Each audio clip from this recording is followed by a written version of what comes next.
એક આવું ગામ હતું ને એમાં ભરતારામ સાધુ સિદ્ધ સાધુ ઈ ગામની અંદર ગામને ગોંદરે સરસ મજાનો સત્સંગ થાય.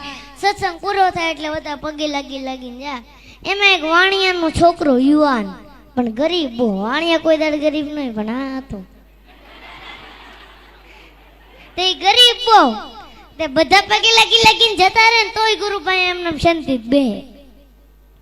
તે એકવાર સાધુએ એને પ્રશ્ન પૂછ્યો કે ભાઈ તું કેમ બે?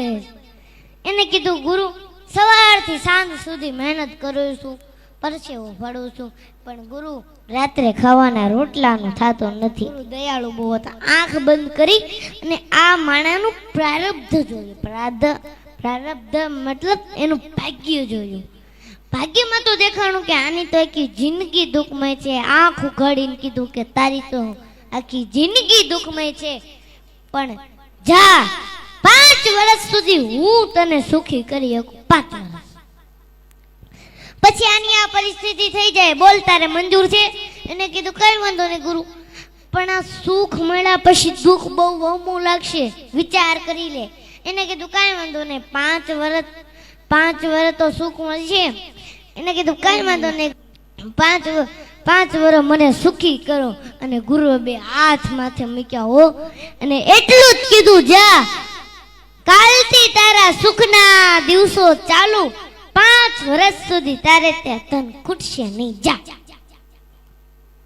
અને જેવો જ ઘરે ગયો બીજે જ દાડે એને વિચાર આવ્યો કે ઘરની અંદર વાસણો જરા કેવા વધારે છે, લાઈન વેચી દઉં, વેપાર કરું. કોઈ સાધુના આશીર્વાદ ફળી જાય ને તો કઈ પૈસાનું ઢગલો નથી કરી જતા.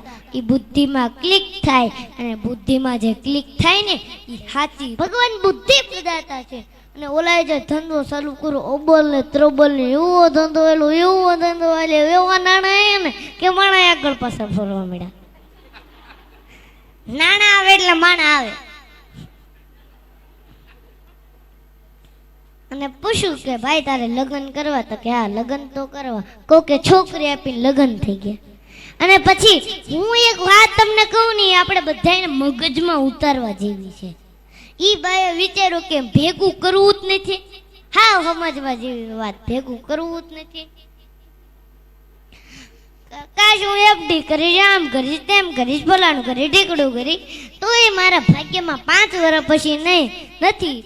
લાય આ પૈસાના માધ્યમથી પુણ્ય ભેગું કરી લેવા દે. મોટા સત્કર્મ કરાવે, કુવાઓ ખોદાવે, વાવું ગળાવે, જનતા અનક્ષેત્રો ચાલુ કર્યા. આવા સંતોને બોલાવી મોટા સત્સંગના પારાયણો કરાવ્યા. અને 5 વર્ષ પછી ઓલા સિદ્ધ સાધુ પાછા ફરતા આ ગામમાં આવ્યા. આખું ગામ પાછું ભેગું થયું. અને ઓલા તો ભાઈ આ ગુરુ ફેલા હતા. દોડતો આવ્યો, ધૂળમાં દંડવટ કરવા માંડ્યો. એને કીધું કેમ છે ભાઈ? તો કે ગુરુ જ્યારથી તમારી દ્રષ્ટિ મારા ઉપર પડી છે ત્યારથી ઈશ્વરે મને 1000 હાથથી દેવાનું ચાલુ કર્યું છે, પાછું વળીને જોયું નથી. અને ગુરુ આ 5 વર્ષમાં દુઃખ શું કહેવાય એ મને આ 5 વર્ષમાં ખબર નથી પડી. અને 5 વર્ષ કેમ જતા ઈ હોતને ખબર નથી પડી ગુરુ. અને કીધું તૈયાર થઈ જાજે, 2 દિવસ પછી તારા 5 વર્ષ પૂરા થવાના છે અને જે પરિસ્થિતિ હતી એ જ ચાલુ થાય. એને કીધું કાંઈ વાંધો નહીં ગુરુ, આ 5 વર્ષમાં મારે જે કરવાનું હતું ને એ મેં કરી લીધું. પુણ્ય બહુ ભેગું કરવું છે.